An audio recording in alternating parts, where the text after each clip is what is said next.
जय हिंद दोस्तों, स्वागत है आपका अपने YouTube channel paramilitary news Hindi में। दोस्तों, क्या आपको मालूम है केंद्र अर्धसैनिक बल के 1,46,000 से ज्यादा जवानों को सरकारी फैमिली क्वार्टर मिल चुके हैं, लेकिन फिर भी लाखों जवान आज भी अपने परिवार से दूर किराए के घरों में रहने को मजबूर है। आखिर ये सिस्टम काम कैसे करता है और क्या सच में सभी जवानों को इसका फायदा मिल रहा है? तो आज की वीडियो में हम जानेंगे एक ऐसे सवाल जवाब का जो कि गृह मंत्रालय ने लिखित रूप में बताया है कि केंद्र अर्धसैनिक बल के जवानों को फैमिली क्वार्टर कैसे मिलते हैं और अब तक कितने जवानों को मिला है। तो चलिए बिना देरी के वीडियो शुरू करते हैं। उससे पहले आपसे रिक्वेस्ट है कि अगर आप हमारे चैनल पर नए हैं तो चैनल को सब्सक्राइब कर ले, वीडियो को अपने दोस्तों के साथ शेयर करना ना भूले। तो चलिए हम सीधे चलते हैं उस कॉपी पर जहां पर सवाल जवाब किया गया है संसद में, तथा उसको हम समझने का प्रयास करते हैं। जैसा कि आपको स्क्रीन पर दिख रहा होगा, government of India, ministry of home affairs, Rajya Sabha का ये प्रश्न संख्या है 1343, जो कि 11 फरवरी 2026 को पूछा गया है। श्री बाबूराम निषाद जी द्वारा ये प्रश्न किया गया है। E Awas system in central armed police force, यहाँ पर गृह मंत्रालय से ये ई आवास के बारे में सवाल पूछा गया है। तो क्या सवाल पूछा गया है, पहले हम उसको वन बाय वन समझते हैं, फिर हम इसका जवाब देखेंगे सरकार ने क्या जवाब दिया है केंद्र अर्धसैनिक बल के जवानों के सरकारी क्वार्टर के बारे में। जो पहला सवाल है यहाँ बोला जा रहा है, the system through which family accommodation is allotted to personnel of the central armed police force, यानी कि ऐसा कौन सा सिस्टम है जिसके द्वारा केंद्र अर्धसैनिक बल के जवानों को फैमिली एकोमोडेशन अलॉट किया जाता है, सरकारी क्वार्टर अलॉट किया जाता है। दूसरा सवाल है, the number of CAPF personnel who have been allotted family accommodation through the CAPF e Awas system force wise details thereof, कि यहाँ पर जितने भी केंद्र अर्धसैनिक बल के जवान को फैमिली क्वार्टर अलॉट हुआ है ई ऑफिस के थ्रू, उसका फोर्स वाइज हमें डिटेल्स बताएं। तो चलिए अगला सवाल हम देखते हैं। तीसरा सवाल है कि whether the facility of inter force accommodation allotment is available through this system, कि क्या इसके सिस्टम के द्वारा इंटर फोर्स एकोमोडेशन अलॉटमेंट की सुविधा है, यानी कि बीएसएफ के जवान सीआरपी के क्वार्टर में रह सकते हैं या सीआरपीएफ के जवान आईटीबीपी के क्वार्टर, उसके कैंप में क्वार्टर ले सकते हैं। इस तरह का कोई इंटर फोर्स एकोमोडेशन अलॉटमेंट की सुविधा है, उसके बारे में बताएं।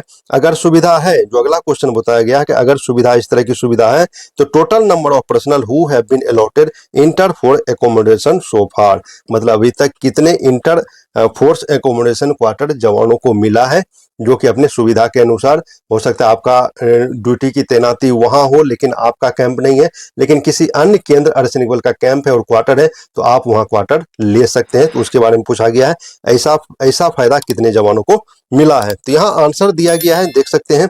यहाँ जो आंसर दिया है होम अफेयर्स के श्री नित्यानंद राय जी के द्वारा यहाँ पर आंसर दिया गया है। चलिए हम उसका जवाब देखते हैं। पहला जवाब दिया गया है कि CAPF e Awas web portal has been launched on 1/9/2022 for online allotment of family accommodation to personnel of CAPF and Assam rifles. बोला गया कि CAPF e Awas web portal 1 सितंबर 2022 को केंद्र अर्धसैनिक बल और असम राइफल्स के लिए ऑनलाइन सिस्टम में इसको लॉन्च कर दिया गया है। और 1 सितंबर 2022 से, जो दूसरा जवाब दिया गया, 1 सितंबर 2022 से 5 फरवरी 2026 तक total 1,46,566 family accommodation have been allotted to the personnel, मतलब 1,46,566 केंद्र अर्धसैनिक बल के जवान और असम राइफल्स जवान को मिला के ये फैमिली एकोमोडेशन क्वार्टर अलॉट किया गया है, जिसका की डिटेल एनेक्सर 1 में है।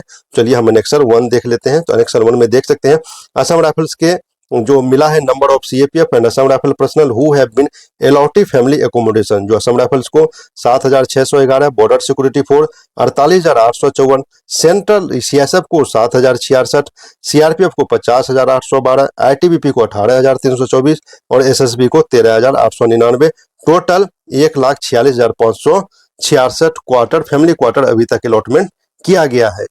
तो यहाँ पर देख सकते हैं इतना क्वार्टर अलॉट हुआ है, लेकिन ये क्वार्टर पर्याप्त नहीं है, क्योंकि हमारे केंद्र अर्धसैनिक बल के जवान लगभग 10 लाख के आसपास है और उसका लगभग ये आप परसेंटेज निकाल सकते हैं कितना परसेंट अभी तक फैमिली क्वार्टर मिल रहा है। और आप लोग कमेंट में बताइएगा आप लोग को फैमिली क्वार्टर मिला है या नहीं मिला है। चलिए तीसरा जो सवाल था कि क्या इंटर फोर्स एकोमोडेशन की सुविधा है, तो बोला जा रहा है कि हाँ है। अभी तक 1324 accommodation have been allotted through inter force allotment of quarter to personnel of CAPF and Assam rifles का सुविधा है। और अभी तक 1324 जो फैमिली क्वार्टर है अलॉटमेंट हो रखा है केंद्र अर्धसैनिक बल और असम राइफल्स के जवानों को। तो ये है सरकार ने संसद में जवाब दिया है। लेकिन आपको मालूम है अभी यहाँ पर आप देख लिए 1,46,566 क्वार्टर अलॉट हो गया है। इंटर क्वार्टर अलॉटमेंट की भी व्यवस्था है। लेकिन जो हकीकत है आंकड़े में आज भी हमारे हजारों जवान पोस्टिंग के कारण अपने फैमिली परिवार से दूर रह रहे हैं। कई जगह पर क्वार्टर की भारी कमी देखी जा रही है और ई आवास का जो वेब पोर्टल है वो भी कई जगह काम करता हुआ नहीं दिख रहा है। यानी सिस्टम तो शुरू हुआ लेकिन अभी लंबा सफर बाकी है। लेकिन आप लोग से निवेदन है कि आप लोग ई आवास पर जरूर रजिस्ट्रेशन करें। अगर आप लोग ने ई आवास पर रजिस्ट्रेशन अभी तक नहीं किया है तो आप अपना ई आवास पर रजिस्ट्रेशन कर ले। अगर आप जानना चाहते हैं तो आप हमें कमेंट में जरूर बताइएगा और अपने पोस्टिंग के अनुसार आप क्वार्टर के लिए वहां पर आवेदन जरूर कर दें। तो दोस्तों यह जानकारी हर केंद्र अर्धसैनिक बल के जवान तक पहुंचना बहुत जरूरी है। अगर आप भी चाहते हैं कि हर जवान को अपने परिवार के साथ रहने का हक मिले तो इस वीडियो को ज्यादा से ज्यादा शेयर करें और कमेंट में क्या आपको ई आवास सिस्टम से क्वार्टर मिला है या नहीं मिला है आप हमें जरूर बताएं। वीडियो पसंद आया है तो लाइक करें। हमारे चैनल से जुड़ने के लिए सब्सक्राइब जरूर करें। मिलते हैं नेक्स्ट वीडियो में नए अपडेट के साथ। तब तक के लिए जय हिंद।